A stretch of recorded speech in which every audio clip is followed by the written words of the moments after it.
Yes, that's good. Hello, I'm Professor Michael Czinkota of Georgetown University, and I welcome you to our show on international business, marketing, and strategy, where we try to address current issues and stimulate thought and new actions. With me is my colleague, Professor Charles Skuba, who also teaches international business here at Georgetown University, and we're delighted to have you here. Today, we thought a good topic of discussion would be Volcano. As you know, there have been some difficulties experienced internationally due to the eruption of an Icelandic volcano. I personally experienced it by being stuck, so to speak, in Budapest, Hungary, and I must be honest, so it wasn't that bad. It's better to be stuck in Budapest than in many other places in the world. But nonetheless, we know that air traffic was severely disrupted, and what we're going to address today a little bit is what are the direct and indirect effects of such disruptions, and what can and should firms and individuals do about that. So let me start out, Charlie, in terms of disruptions. What do you, I mean, for me, I know it meant 5 days being on the ground.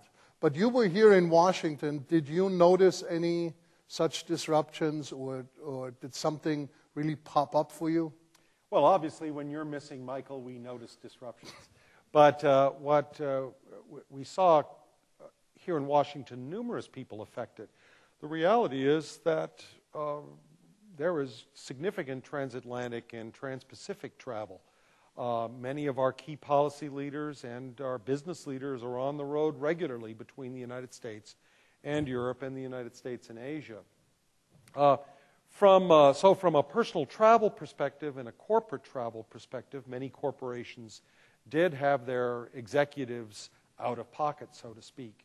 I will say that also this had significant effect on supply chains. We saw some indications that automotive companies and electronic companies in both Europe and the United States experienced disruptions in their just-in-time inventory flows. So, yes, this matters. Volcanic eruption that lasts over, in this case, fortunately, just over several days, certainly had its effect, Michael. Well, and we saw, of course, in Europe, the big discussion or big issue was the funeral of the Polish president who had died together with many of his trusted aides in an airplane crash. And it was, of course, a state funeral, and there were many leaders who could not attend, among them, for example, President Obama. Yes. Also the German President Merkel,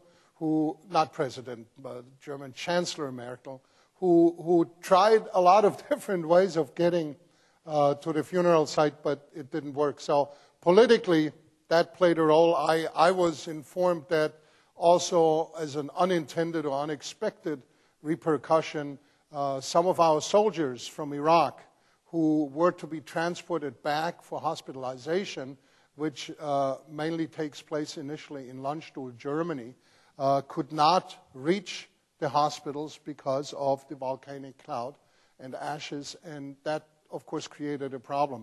So you have a lot of unexpected events happen, but as you said, the whole issue of just in time, which in business is, of course, the mantra. That's what we're going for. We're trying to be as thin-layered as possible, conserve on inventories, and just have everything done right. But it turns out there are powers other than our forecasts which play a major role. It was a humbling experience for the international business and policy community.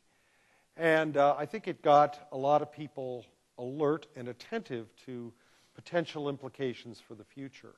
This particular volcano in Iceland had erupted previously in the period in 1821 to 1823.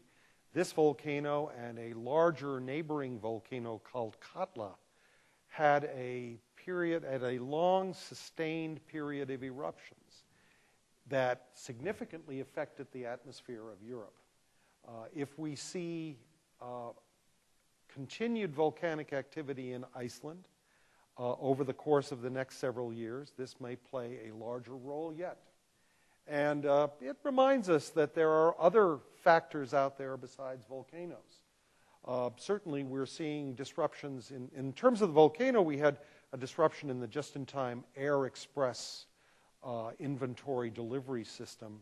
But ocean shipping is right now being affected by our old friend piracy off the coast of Somalia, but in other places as well, in Indonesia and in some places off the Pacific coast of Ecuador and Peru.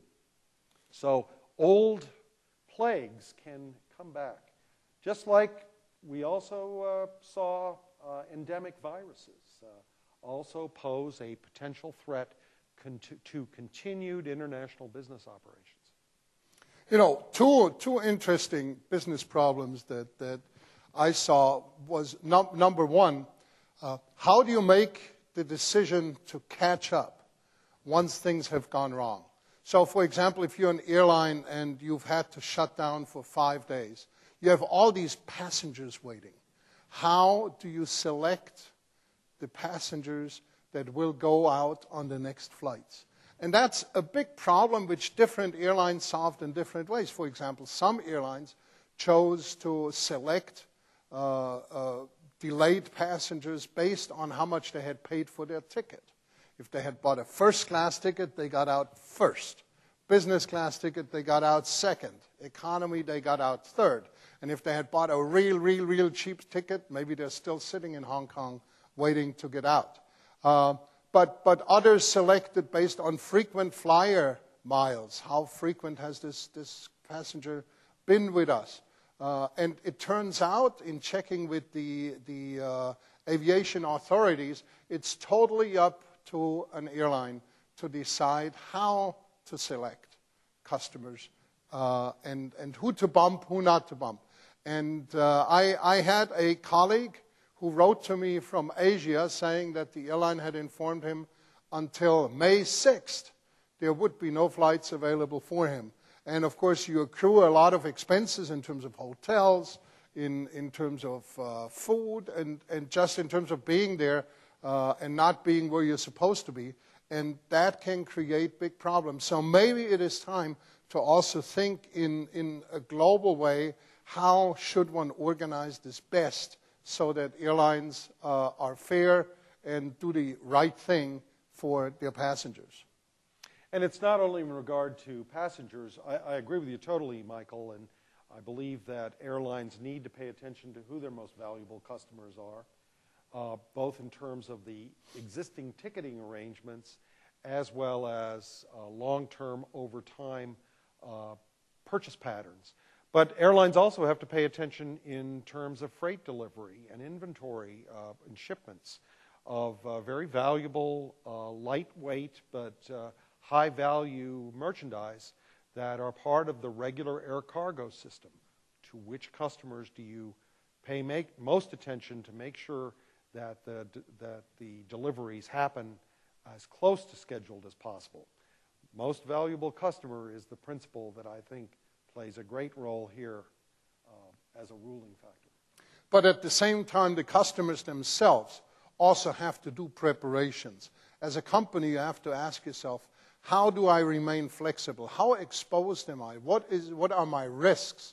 And how can I mitigate those risks? For example, do I rely only on one supplier from one region? Or do I try to distribute my suppliers from different regions with different transport modes? So if the planes don't fly, maybe I can use railroad. But if my suppliers are all in one location, then that doesn't work so well. So disruption can be major. Companies need to get ready for such disruptions because they can be major. Thank you very much for your attention, and we'll be back soon with another show, this time focusing on corruption. Thank you.